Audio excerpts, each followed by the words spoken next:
So today is November 8th. It's a Wednesday, just getting back from the gym.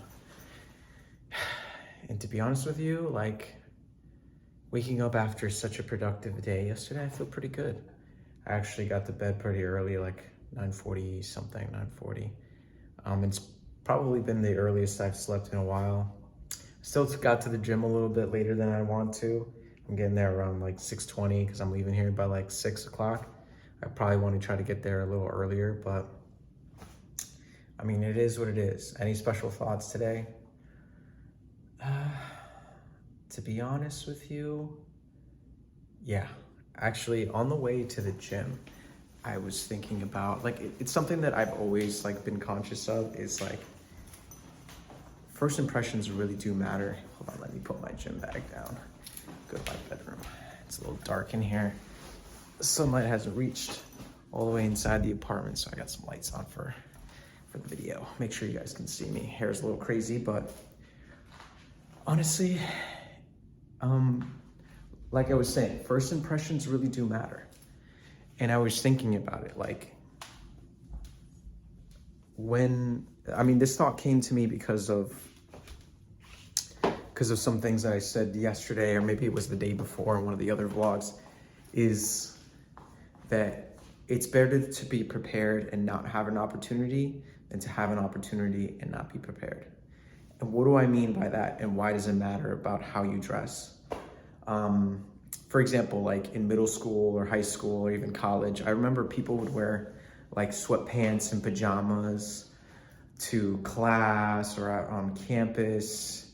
And don't get me wrong, sometimes it's nice to do that, but I never did. Why? Because, for example, at least as a guy, like you're expected to approach women if, for example, if there was someone on campus, there was a surprise visitor, you want to look your best. You want to be confident when you're approaching people that you're interested in, either romantically or career-wise or whatever. And I think that becomes more apparent, especially in New York, because people tend to dress, very well, like here in the city. But that matters, and like it or not, people judge us based on our appearance. And, there are still some people that try to deny that, but I mean, there's so much evidence against that. Look at the popularity of social media.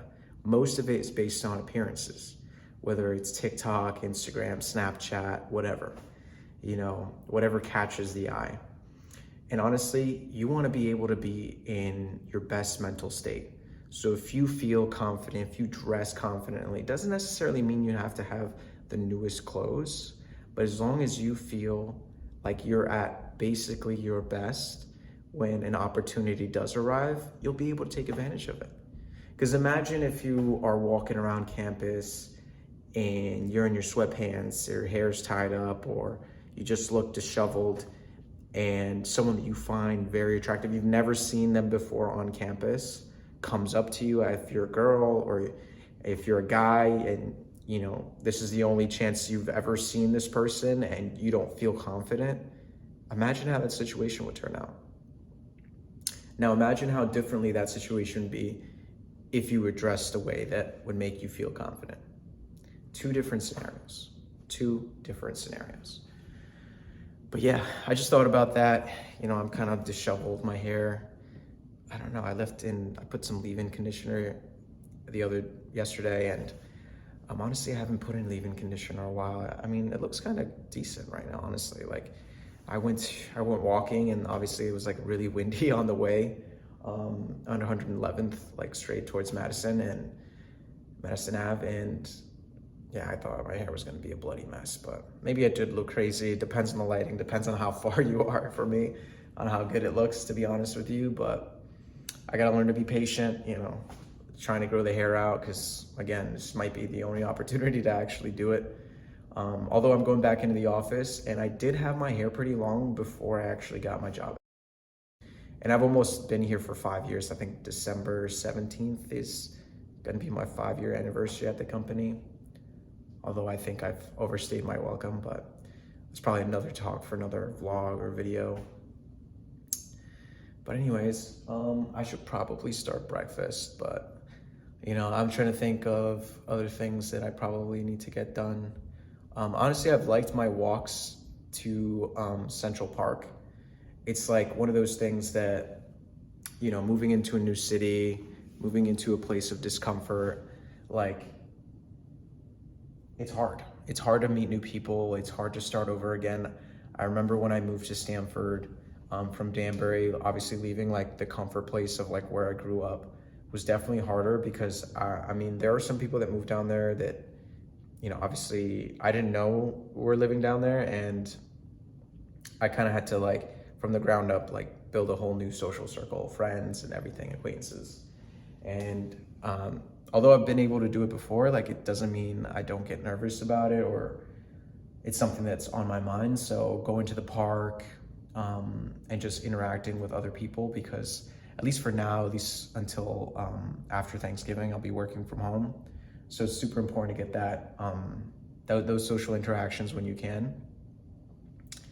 And yeah, just trying to get out there. I mean, I've done some dance classes, so I've had some interactions. I mean, outside of like FaceTimes and phone calls that I've gotten from people, like social interactions have been at a minimum.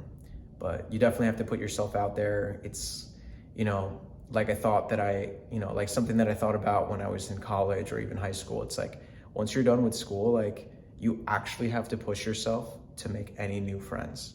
You actually have to put in yourself into situations, because you're no longer in an artificial environment where everyone's your same age or you guys all have a shared experience. Like you're in the real world now. So like, there's people of all different kinds of ages, creeds, where they grew up, culture. So you have to be able to have that skill of like making new friends, because unfortunately in life, it's pretty often that you do lose some friends, or you lose touch, or life happens and things don't work out the way you thought they would. So it's definitely super important to build up the skill to make new friends and have that confidence, especially when you move to new places.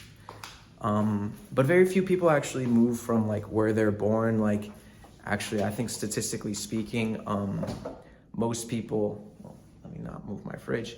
Most people, I think it's like 66% or something of people don't leave within a 25-mile radius of where they're born or raised.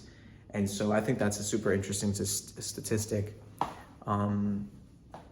because it's a real indicator of like how comfortable people are staying in that comfort zone, because I feel like a lot of growth happens when you force yourself literally physically outside of your comfort zone. And not to say it's a permanent thing. There's definitely value in like staying within your community, having those close group of friends. But if you're trying to change, if you're trying to live a better life, like those people may hold you back. It's like, people that are stuck in high school, still stuck in that mindset. And interesting that I say that, because actually my 10-year reunion's actually on Friday. So I'll probably see some people that I haven't seen in a while. I mean, obviously I've kept touch with some people, shout out to Sebastian, from school, that we went to college together and majored in the same thing and roomed together. So it's definitely a different situation there, but it definitely meets some people that are still stuck in their glory days or whatever it was, their prime, which is, sad for the most part, and interesting. But we'll see what happens. I hope to see everyone, and I hope everyone's doing well and things are working out in people's favor. The economy's not like the best. I mean, I'm at an age where like most people are either married, have kids, or both, both, hopefully both. But it is what it is, that's life. But anyways, yeah, I mean, I can't believe it's been 10 years since I graduated, 2013. I actually found my yearbook. I thought I lost it in the move, or even before that previous move. But just looking back and reading at some of the things people wrote to me and where they are now, some of us are still in touch via like Facebook or like LinkedIn and stuff like that. And it's always good to see like people succeeding. And honestly, you can tell a lot about a person by how they react to other people's success. And I definitely, I feel like we shouldn't have people in our lives that react negatively towards people's success that's like warranted, like based on merit, like they deserve it because of their work and stuff like that. And it's important to like check yourself. Like if you find yourself being envious, like I feel like one of the things that I always try to do, and mind you, I'm not perfect, I definitely do this sometimes, is to, when you are envious about someone, you got to ask yourself, am I envious at that person or that situation because I worked for it and didn't get the results? Or am I envious because, you know, well, why should you be envious of something you didn't work for, period? Like if you're envious for someone's looks or how they were born or the family they were born into, that does you no good. You can't change that. That's an immutable characteristic, something you can't change, literally. So that kind of stifles that. And, you know, not to say it's not easy, it's easy to do that. It's definitely something you have to be conscious about. But, you know, it's important to like think about your thinking, you know what I mean? Think about the thoughts, those creeping thoughts, those imposing thoughts, and to have like a stable and healthy view on yourself and your self-esteem. But, you know, it's natural to have those thoughts pop up from time to time, but it's important to kind of be aware of them. But anyways, I've been working on my next 5 steps. That book is pretty good, although I feel like it's more self-helpy and business oriented, which at the same time, you know, because I'm starting this new like fitness app venture, I actually started wrapping up some of the designs for it, like the 3 screens, the initial like first launched MVP, as it's known in like the tech world, for the product. And we'll see if I can compete. You know, honestly, there is some insecurity because there are some competitors, and like, not gonna lie, I went through like a deep path yesterday of seeing, you know, a competitor that started this like app at the same time that I was doing another app where I didn't necessarily have an advantage in terms of like my knowledge, but it was something that I wanted to do, like the finance space. And I could have started during the pandemic and I could have been way further. But again, it's that negative like comparison mindset that really drives you, that really pulls you down and puts you in a place where you feel almost like helpless. And that's never a good place to be. So just kind of check myself and continue to work on it, because it's so easy when you're starting to do something to come up with excuses for why you shouldn't do something, why you shouldn't approach that woman, why you shouldn't try to interview for that position, why you shouldn't move from where you are to somewhere new. There are tons of reasons, always be reasons. And you just gotta be able to overcome that, you know? And I'm gonna push and I'm gonna try to launch something. If it works out, if it doesn't work out, either way, I'm gonna learn a lot, and I wanna build an app regardless, because I've spent so much time lifting weights. I feel like I have so much knowledge that I can impart. And especially because like, I've seen how much my mindset has changed since I started lifting, since I started working out. And to be honest with you, like hopefully I can impart that on other people. And, you know, me recording the actual process is definitely gonna be something nice to see. You know, it's gonna be cool to look back and go through and see all the thoughts that I'm having right now, like day to day. Maybe I don't record every single day, but throughout the whole process, in terms of me building this product, seeing what happens, maybe I pivot, maybe I do something else, maybe I get another job, who knows, but at least I'm trying. Anyways, leave a like, comment, let me know what your thoughts are. Like, did I say anything useful, like in terms of like, in regards to mindset, like in terms of envy, in terms of some of the thoughts that I had? Maybe it's bullshit. Maybe you want to dress comfortably. Who cares if whatever people think about you, you know? Maybe I'm wrong. Maybe I'm wrong. Anyways, yeah, this video is getting pretty long, but yeah, maybe I'll see you soon. Let me just go cook breakfast. Peace.